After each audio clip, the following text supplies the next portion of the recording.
My topic for today will be discussing the ideal gas law and van der Waals equation.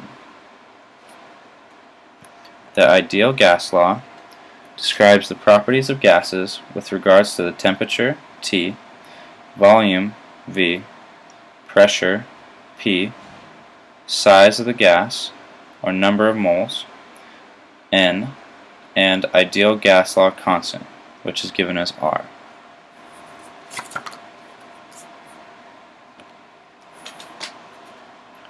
The ideal gas law also contains other properties pertaining to the breakdown of the parts of the equation, such as N, or number of moles, where N is given in terms of the mass, little m, over capital M, or the molar mass of an object.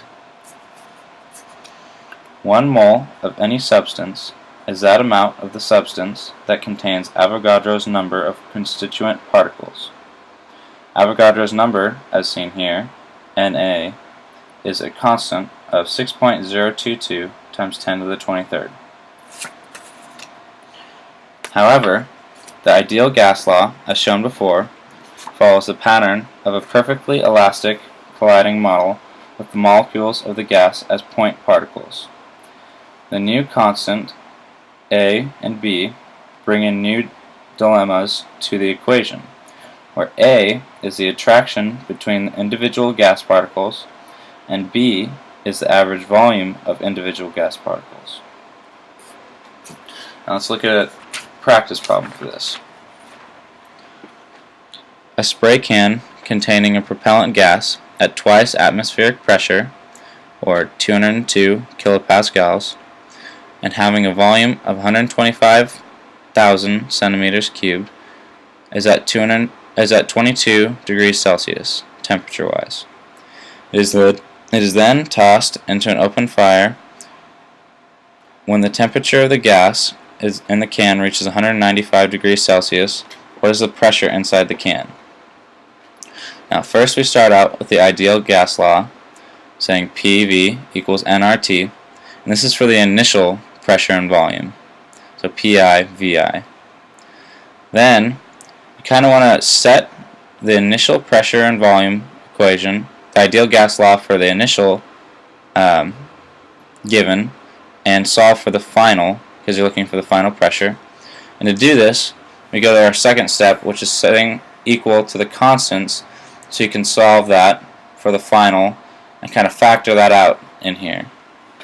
So it's final pressure times final volume over final temperature equals initial pressure times initial volume over initial temperature. Then, since the volume stays the same, you can factor this out, and it just becomes Pi over Ti equals Pf over Tf. Then, since we're solving for final pressure, we set Tf over Ti times initial pressure, and this is given because we have the information above. We just plug and chug 468 K over 295 K, or Kelvin, times 202 kilopascals, and this comes out to about roughly 320 kilopascals for the final pressure. Now, there are 3 types of special situations which can occur within the transfer of heat. These are isovolumetric, where the volume stays constant within the equation, isobaric, where the pressure stays constant, and isothermal, where the temperature stays the same. There is also an adiabatic model, which is unique in that it takes place within an insulated container and also has other special properties which come with it, such as a given isothermal, so that no temperature is entering or exiting, and it has its own kind of properties, but we're not really dealing with that in here.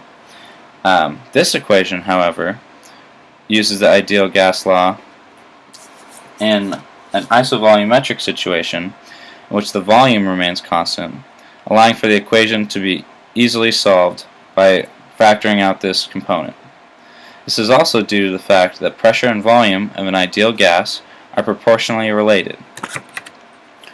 Thank you for watching, I hope that this helped to describe the concept more clearly, and I will see you next time.